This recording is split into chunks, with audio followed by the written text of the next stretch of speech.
Good morning. Thank you, Drew. Well, as I expected, I'm looking around the room this morning, and slowly but surely, I think we've lost most of the 18 through mid-20s crew, and I'm okay with that because they've got a class in the back on Galatians that Pat and Carl, I think is who it is that's teaching that. So I'll miss them. I'm glad for the couple that have stayed. So, but I know that what's going on back there is going to be beneficial for them. We're going to be in Romans 11. We're continuing. Just as a reminder, there are sheets for today and Wednesday out on the table. By Wednesday, there will be more sheets. That's kind of been the cycle that we've been going through. It was pointed out to me this morning that I blew my schedule, and I had forgotten that I had put a schedule in the original packet that I'd handed out that you guys could look at. But I wanted you to know that that was a conscious choice, that a little while back I was looking ahead, and we were going to be trying to cover all of chapter 10 in one chapter, and all of chapter 11 in one chapter, in one class, and I didn't think that was a good idea, just from the mass of material. So instead, we did kind of splitsies, and we split up 10 and 11, and it ended up adding one class on the end, and it all worked out. So that's why we're jumping in the middle of Romans 11 this morning. It is a little bit longer of a reading, so I want us to go ahead and get into it. Before we do, though, I've asked Michael to lead us in a prayer.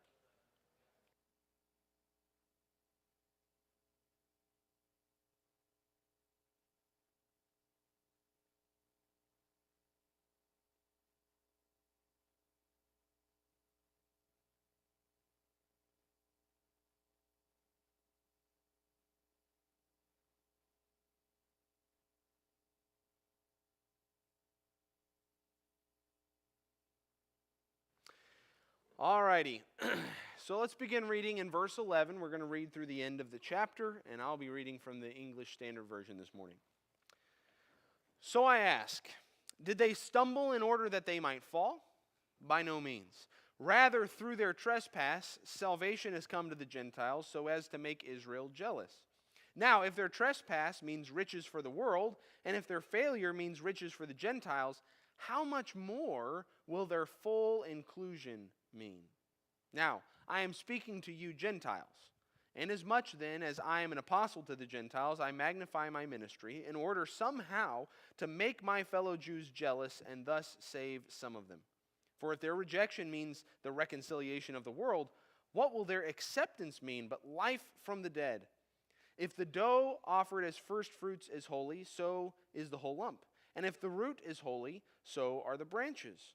But if some of the branches were broken off, and you, although a wild olive shoot, were grafted in among the others, and now share in the nourishing root of the olive tree, do not be arrogant toward the branches. If you are, remember it is not you who support the root, but the root that supports you. Then you will say, branches were broken off so that I might be grafted in. That is true. They were broken off because of their unbelief, but you stand fast through faith. So do not become proud, but fear. For if God did not spare the natural branches, neither will he spare you. Note then the kindness and the severity of God. Severity toward those who have fallen, but God's kindness to you, provided you continue in his kindness. Otherwise you too will be cut off. And even they, if they do not continue in their unbelief, will be grafted in, for God has the power to graft them in again. For if you were cut from what is by nature a wild olive tree and grafted, contrary to nature, into a cultivated olive tree, how much more will these, the natural branches, be grafted back into their own olive tree? Lest you be wise in your own sight, I do not want you to be unaware of this mystery, brothers. A partial hardening has come upon Israel until the fullness of the Gentiles has come in. And in this way all Israel will be saved. As it is written, the deliverer will come from Zion.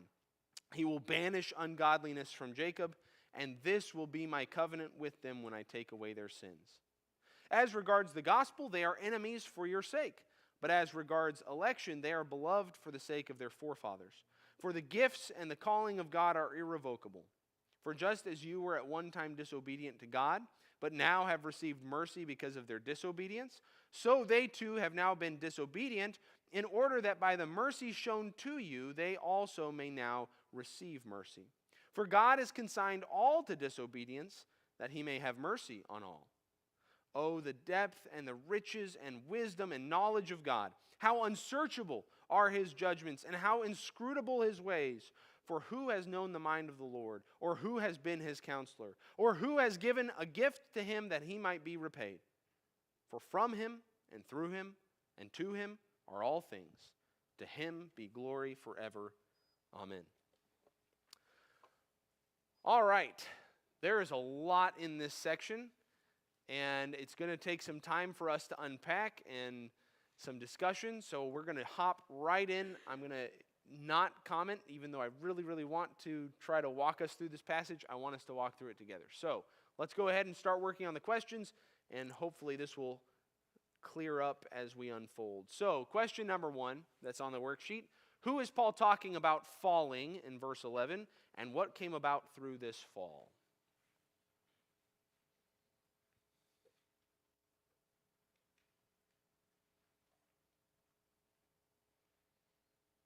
Yes. Israel, that's right. So if we look back further in the context, we can see, if we go back to, for instance, chapter 11, verse 1, has God rejected his people? I myself am an Israelite, Paul is saying. Contextually, he's talking about Israel falling, which we talked about a good amount on Wednesday night. Okay? So what came about through this fall? Doug?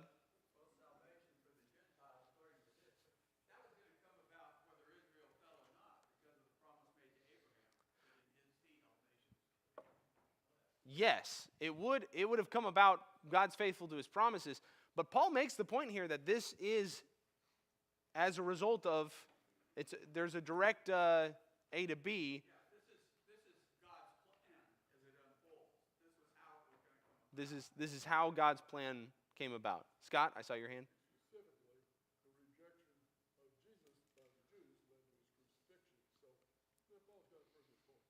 Yeah, exactly. Paul's, I'm going to quote Scott on this. Paul's got a pretty good point. So directly the Jews rejected Jesus, the Messiah. And through that rejection and crucifixion came about salvation. Rick?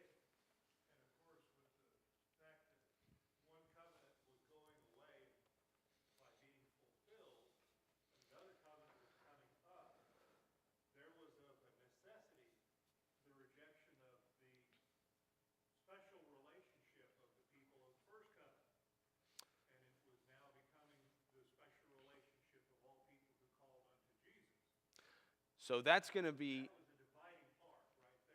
right. So there's going to be, and he's going to dig into this a little bit more. I'll tell you, if you haven't heard some of the discussion and commentary that surrounds Romans chapter 11, there's some really interesting ideas about what Paul is saying here in regards to Israel. And I'll admit that some of them at first glance seem to just come right off the page. And we have to be very careful that we're trying to understand what Paul's saying, because Paul does comment on that direct idea of Israel versus all people and trying to work through what he's meaning, and it can be a little bit sticky at times. So Israel was the one that Paul's talking about falling. What came about through this fall, salvation came to the Gentiles. He mentions one other thing there in verse 11 that came about as a result of this. It's a really interesting phrase to me.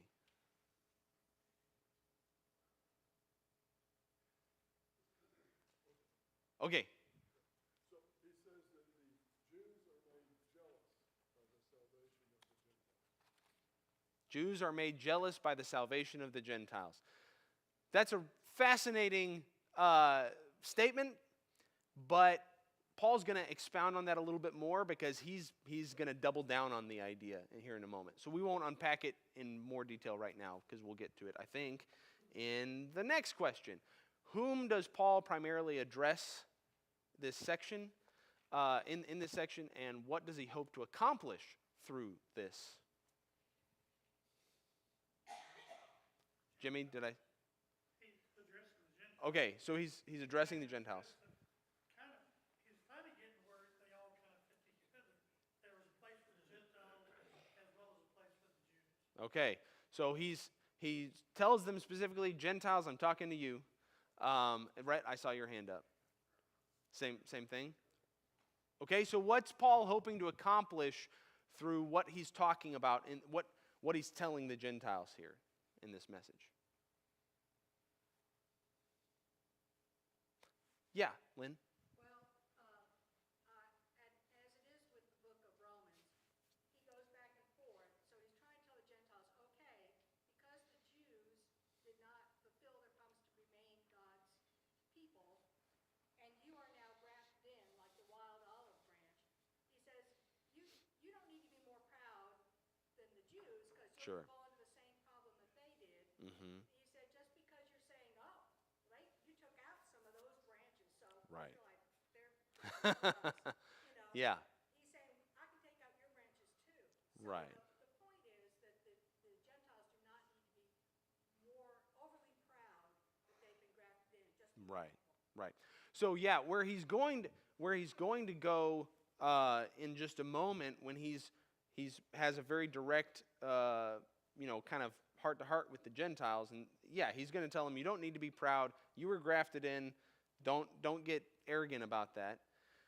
But right here in verses 13 and 14, he says, I'm addressing the Jews. I'm a minister to the Jews to what end, Rhett? So that in the hopes that they will become envious of the Gentiles and he might save some of them Yeah. and cause them to turn away from their good mindsets. Yeah. So he says, I'm also trying to make the Jews jealous. So when we look at verse 11, that salvation has come to the Gentiles so as to make Israel jealous. He's talking about that as that's just a result, right? But then in verse 13, he's saying, and I'm trying to maximize that result, but it's not just to make them jealous. The end goal is that through this, some will be saved.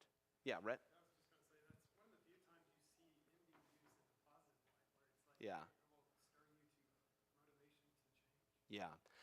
This is one of those situations, like you were saying, generally speaking, we don't think of envy as a good thing, and I think that's correct. Jealousy and envy are related but distinct. Jealousy we also don't see used positively a whole lot, but when it is, there is a righteous jealousy. God is a jealous God, and I think the parallel that I've heard most often is, I am rightly jealous regarding my wife, right? Because of our relationship, it would be wrong for me not to be jealous if there was another man who was trying to insert himself into that relationship. There's a righteous jealousy. God is righteously jealous. And here,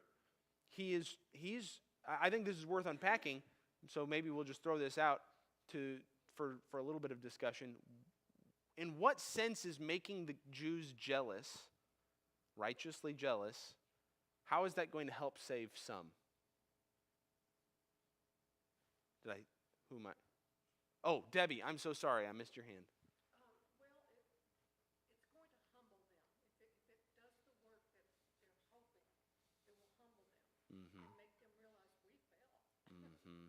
So Yeah. we better straighten ourselves out now. Yeah. It should humble them because historically the Jews have this special relationship with God. And now these Gentiles have been grafted in, and they're branches, these Jews are branches sitting on the ground going, wait a second.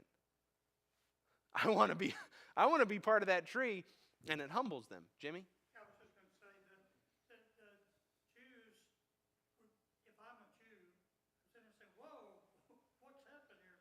We're not the ones tied with God now? And if here the Gentiles are, well, I want some of that. Mm-hmm. And so put me back in again. Right. Graft me back in. Dad, did I see your hand? And then Rick after that? Yeah, along with what Jimmy's saying, would it compel them to ask the question, hey, wait, how did they get grafted? And then, Yeah. of course, that opens up the door for the gospel. Right, because, and this is where Paul is going to end up The question of, wait, how did they get in? Also answers the question of, how did the Jews get in? That is the open door for the gospel. Yeah, Rick? There's two different jealousies here because there was the jealousy of the rulers in the Sanhedrin Council that actually caused the crucifixion of Christ. Sure. And that was a jealousy that was very rage-filled. The jealousy we're talking about here is a jealousy of more of curiosity as to what is the right way now. Mm. And that, I think, is a very leading form in which the people who are asking the questions can find the answers. Appreciate that. So, yeah, Doug? I just say, going along with what Jimmy said, when you're jealous of somebody, you're jealous of what they have that you want. Right. So I think what Paul is saying, in part here anyway, is that these Jews now look and see what the Gentiles have in Christ and might desire that. Yeah, so part of jealousy is, and this is why we sometimes get tangled up with jealousy, envy, and then eventually there's the concept of covetousness, is because you're seeing something that somebody else has and you want it. And generally speaking, that's covetousness and it's bad. In the context of a right relationship with God, when you see other people that have that, going back to what Dad mentioned just a moment ago, the right question is, how do I get that? Right? I want that. And how do I get it? And that's where Paul's going to go with this. So I think it's worth noting that the way that Paul is doubling down on this jealousy is, how many other places do we see other than here Paul talk about how he was called to be a minister to the Gentiles? Remember, Paul is the Jew of the Jews. And where does he go? He goes to the Gentiles. And his explanation here is that not only was this the ministry that was given to him from the beginning of his conversion, that this was, he was directly given it, but also he's doing it because it ought to have an effect on his fellow Israelites. All right, Doug? We need to keep in mind here that as Paul talks about the branches being taken out and others grafted in, he's talking about himself too. He at one time was one of these that had been taken out of the olive tree and now Right. had been regrafted back in. Yep. Yeah, that's a good point. Paul, the illustration of the olive tree would have applied to Paul as well as it would have applied to any Jew. So let's go ahead and move on to question 3. There's several kind of quick bullet questions within question 3. So I think we can work through this pretty quickly to just kind of flesh out the illustration of the olive tree. So Paul uses this illustration of an olive tree. Who do the broken off branches of the tree represent? The Israelites. Okay. Who's represented by the wild olive shoots which are grafted into the tree? Gentiles. All right, perfect. What warning, Lynn, you were talking about this earlier, what warning is given to those who are grafted in? What warning? You can be ungrafted. That's a nice way of saying you can be chopped off.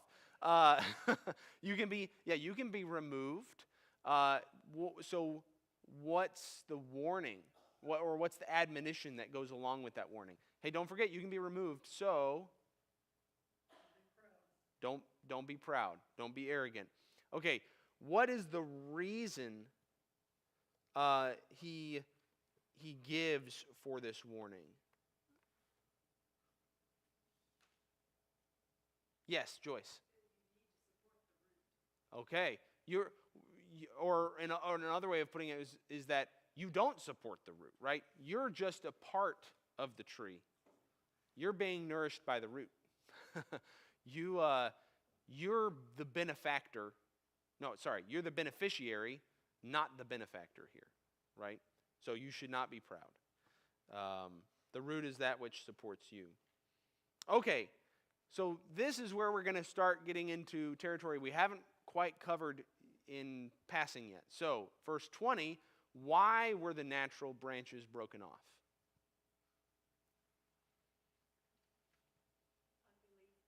Okay, unbelief.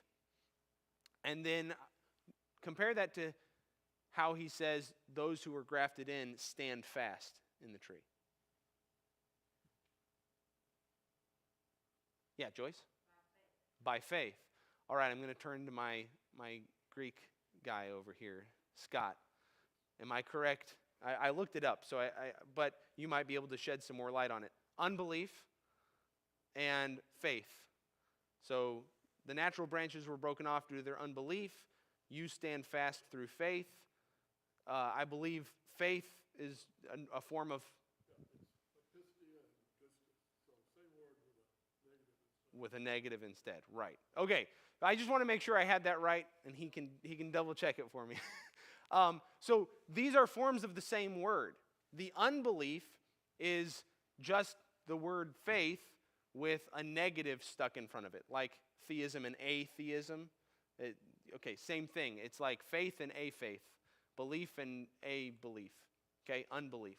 So there's a direct contrast that's going on here. These were broken off because they didn't believe.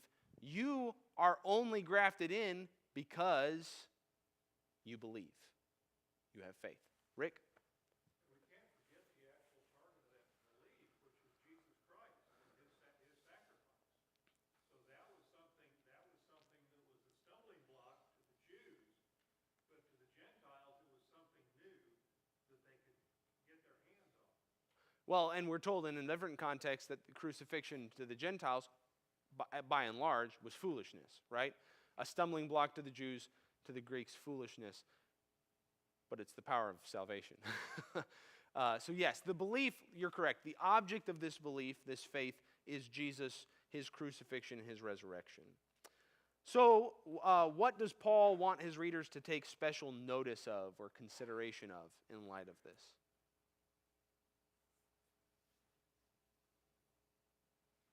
Yeah, Rhett?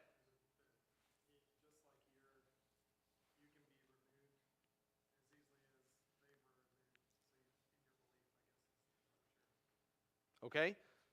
So he does make that point. You're only grafted in through belief. And if they were removed for unbelief, so can you. But he calls attention to something about God because of that. Jeff, I saw your hand. Yeah, he says pay attention to the kindness of God, but also the severity of God. Yeah. And how he ends up explaining that is exactly where you go. His harshness is towards who? His severity or his harshness is toward those who do not believe. Those who have fallen. Yeah, Joyce. His kindness, though, is toward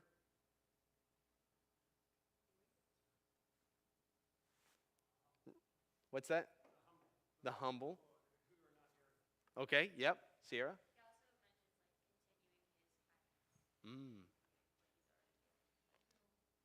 Yes, Debbie. And it applies to all, to both Israel and to the Gentiles. No matter which side you're on, you have to deal with the goodness and severity of God. Right, right. So whether you're Jew or you're Gentile, you have to come to terms with the goodness and the severity of God. And with that really brings us to the next, what possibility yet remained for the broken off branches. So the broken off branches, those are the Israelites who had previously rejected God. They also have to come to terms with the goodness and severity of God. And Paul specifically says there's a possibility for them of what? Okay, coming to those terms, which results in what? Exactly, being grafted back into the natural tree where they were before. So what's the condition for that?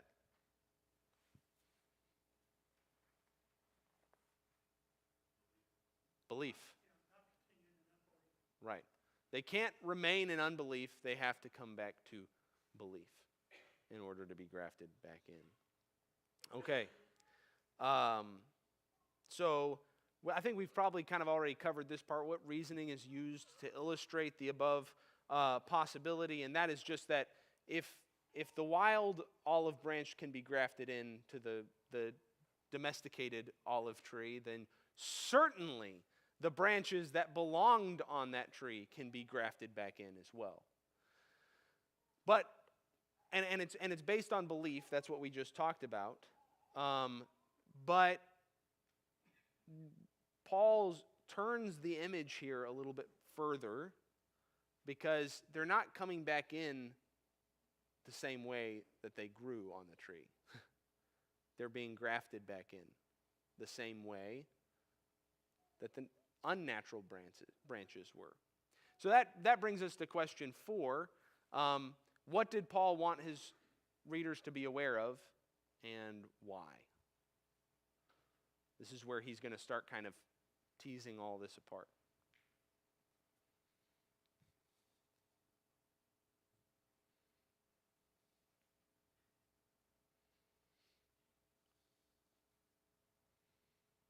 Nobody's. And whereas the history, I mean, these people had, there was a blindness that they had, so you be aware of it.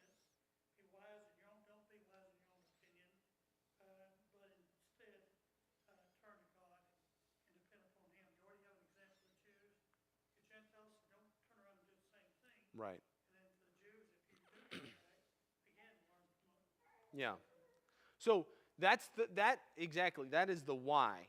He says, I want you to be aware of something, because I don't want you to be wise in your own sight and reject the opportunity.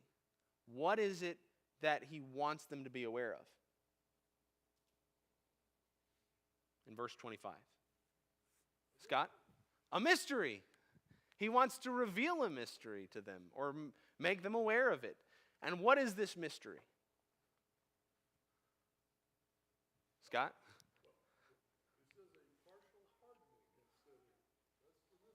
A partial hardening of the Jews?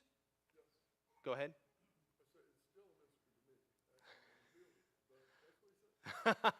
Well, maybe we'll get to that when we get to the thought questions here, if we're quick enough.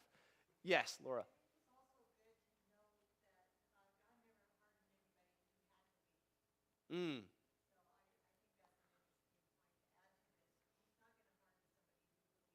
Right. When he's talking about the hardening of the Jews, he's not talking about there are these believing people, and he's like, nope, you're not a part of the tree. The illustration makes it clear that's not what he's talking about. So, yeah, Dad? So I was thinking about maybe the mystery here is just bringing in of the Gentiles. I mean, 1 Corinthians 2 says, "Eye has not seen nor ear heard," quoting from the Old Testament, what the Lord has in store. Mm-hmm. But now we do know that the Gentiles can grow. I mean, in Ephesians, Paul specifically says that this is the great is the mystery, and this is it, that the Gentiles are included, right? And the partial hardening of the Jews that Scott already referenced, Paul says here, until the fullness of the Gentiles has come in. So he directly connects it to the idea of the Gentiles being included. I would agree with that. Lynn? Yeah, I was going to say something very similar. The mystery seems to be that salvation is for all.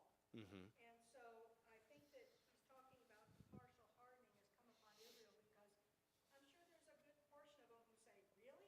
Mm-hmm. Not really. And until they see that it has fully come to the Gentiles, that maybe their secret hope or desire is that, yeah, maybe, but maybe not. Maybe it's just for a short time. And it's once that they see that this really is the promise of God, that salvation is for all, that then they will desire to be part of that group. Right. Yeah, I think that's a good way to try to reason through some of the wording that Paul uses here. I would point out that Paul still appears to be addressing the Gentiles when he says this, contextually. And he doesn't want the Gentiles' hearts to be puffed up. He doesn't want them to be wise in their own sight. Again, the context being, you've seen the branches cut off on the ground, you've been grafted in, but be aware that this hardening, this mystery that is the hardening of the Jews, is for the inclusion of the Gentiles. In other words, this is for your benefit. Don't don't get puffed up about it. So I really want us to get to the thought question, so let's go ahead and keep working through this. Question 5, of what enemies is Paul speaking in verse 28? And what hope does Paul continue to have for them, and on what basis does he have this hope? So this is Paul repeating some of the same stuff that he said a few verses ago. Yes, Joyce? Yeah. Israel is who he's identifying as the enemy. So what hope does he continue to have for them? They might receive mercy, yeah. That they can also receive salvation by the mercy of God. So on what basis does he have this hope? On what basis could they receive the mercy of God? Well, for the sake of the fathers, I don't know if that's what you're looking for now, For the sake, for the fathers. for the sake of their forefathers. He does say, The overall promises, I think, that right. basis of God's relationship with them. So in verse 28, he says, as regards election, they are beloved for the sake of their forefathers. But that's not what he connects to them receiving mercy. Okay, the gospel. Look at verse 31. They too have now been disobedient in order that by the mercy shown to who? The Gentiles, they may also receive mercy. So this is where Paul explicitly takes the illustration and he says, now here's the deal.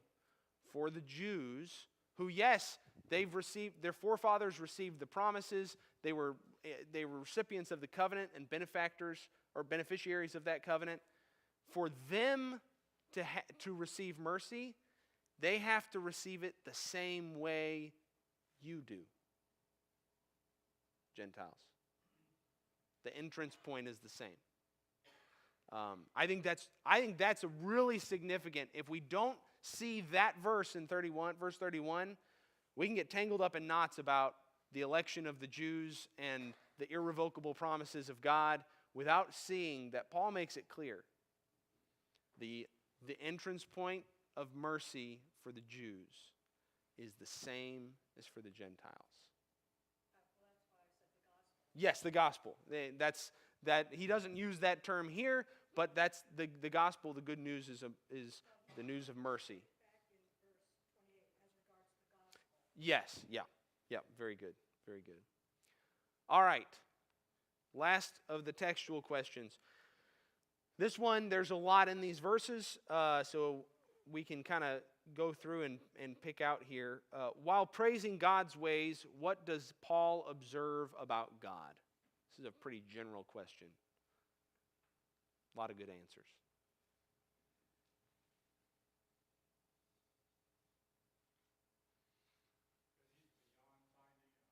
He's beyond finding out.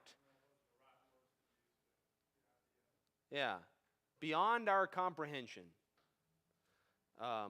What about him? So, I mean, this may be a silly question. There's a lot about God that's beyond our comprehension. But what does Paul say in this context specifically we can't really completely understand about God? Doug? He says the depth and the riches of both the wisdom and knowledge of God. Okay, the depth and the riches of the wisdom, of the knowledge of God. And there in verse 33, he says how unsearchable are his judgments, his decisions, and how inscrutable his ways, his way of doing things. So why do you think, this is not part of the question, I'm just throwing it out there, why do you think Paul's making this point? Why is he calling attention to this in this context? Ryder? There. And so it's like that example of like, this is it now.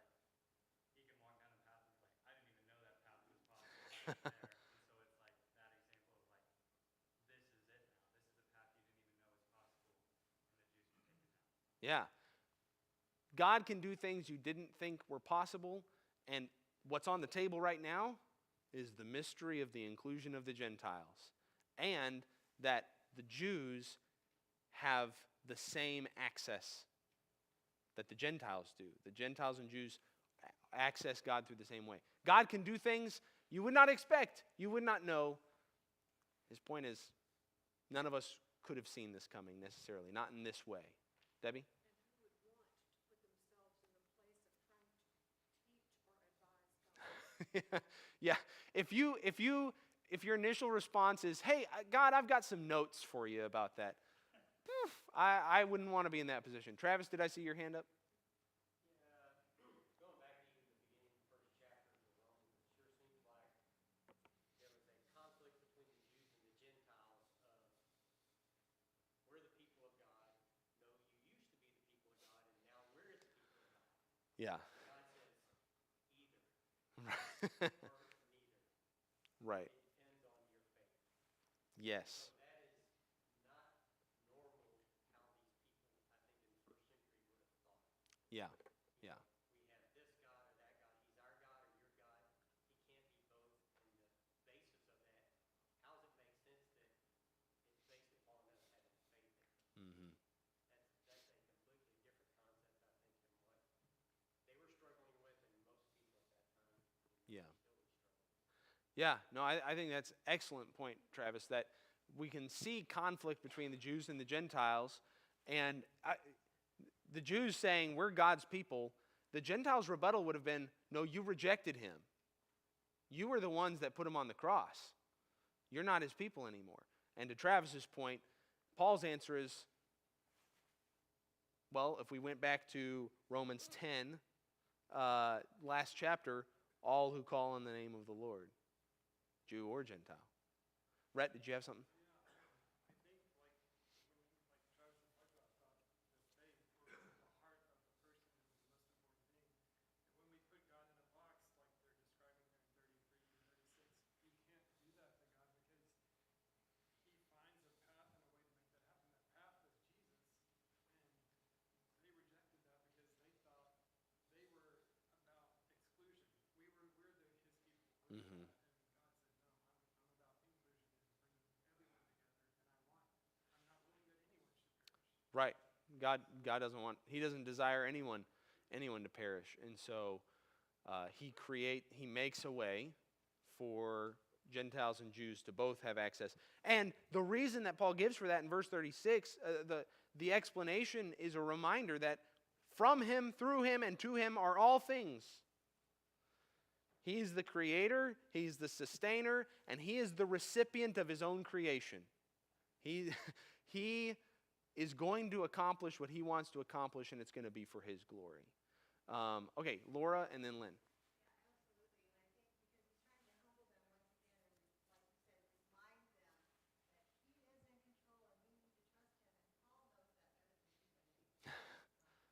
Yeah, Paul would be intimately acquainted with this idea. Lynn?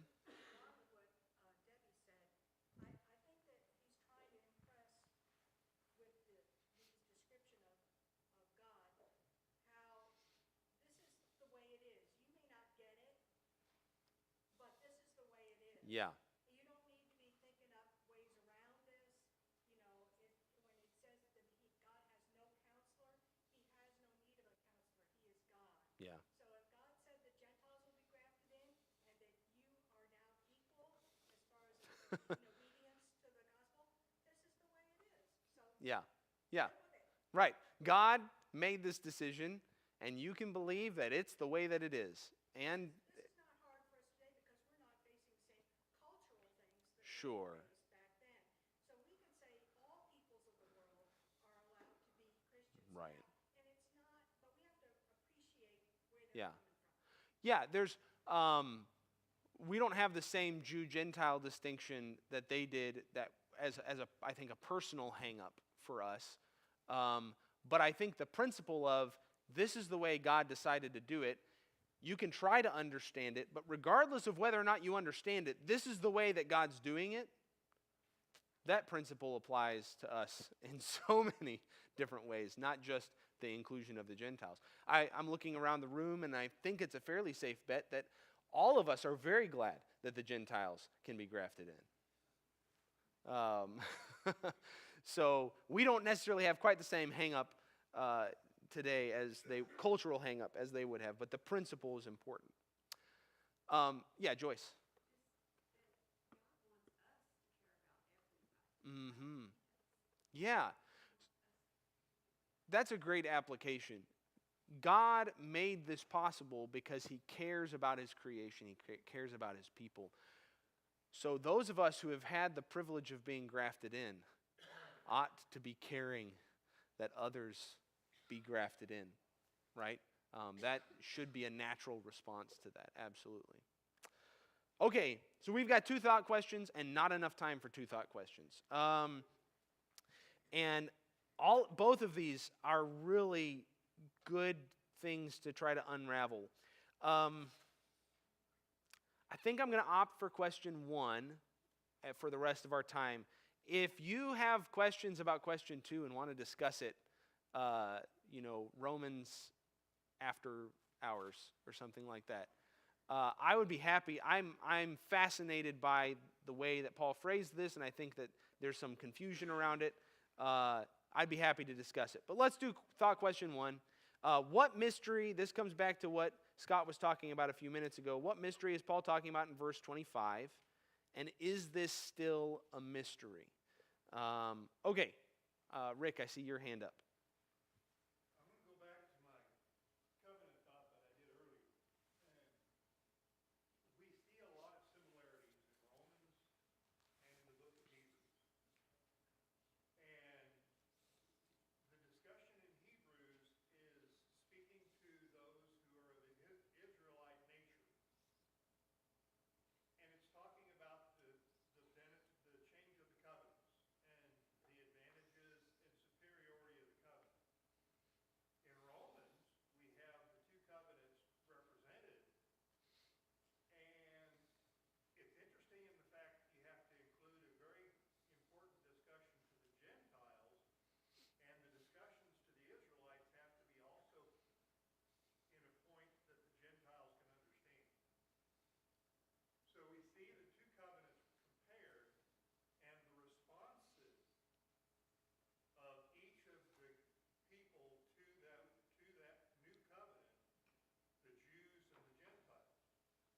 And there is a lot of discussion about how the Jews and Gentiles respond to those different covenants, and the importance of the superiority of the covenant and how the responses need to be the same. Okay, so what is the mystery?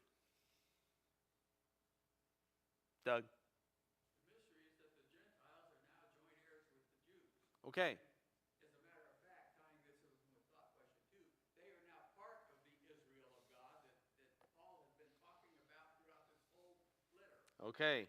So I would tend to agree that the mystery in verse 25 is the inclusion of the Gentiles. We touched on that earlier when we were working through the text. But Paul doesn't explicitly state that that's the mystery. He states the mystery is what? The hardening, the partial hardening of Israel. So I think that's why sometimes there's discussion and disagreement. Well, what is this mystery? That's why I put passages here like Ephesians 1 and 3 and Colossians 1, because in those contexts, Paul talks about a mystery. And what is it? The Gentiles are fellow heirs. So, going back to Scott's comment earlier, is it still a mystery?